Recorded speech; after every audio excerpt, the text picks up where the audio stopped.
హరే కృష్ణ. జై జగన్నాథ్.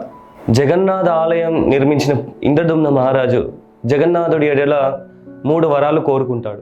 మొదటి వరం, స్వామిని నీ హస్తములు ఎప్పుడు కూడా పచ్చిగా ఉండాలని కోరుకుంటాడు.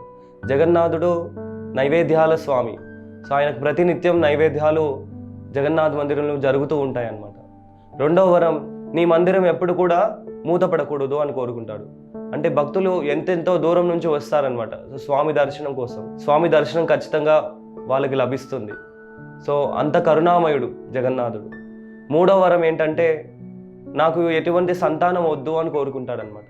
ఎందుకంటే నా పరంపర అంటే నా తర్వాత వచ్చే వాళ్ళంతా కూడా ఇది నా తాత కట్టించిన మందిరం చెప్పుకోకూడదు, ఈ మందిరం కేవలం మీ భక్తులకు నీకు మాత్రమే సొంతం అవ్వాలని కోరుకుంటాడనమాట. సో కాబట్టి భక్తుల యొక్క స్వభావం ఏ విధంగా ఉంటుందో ఈ లీల ద్వారా మనం తెలుసుకోవచ్చు. హరే కృష్ణ.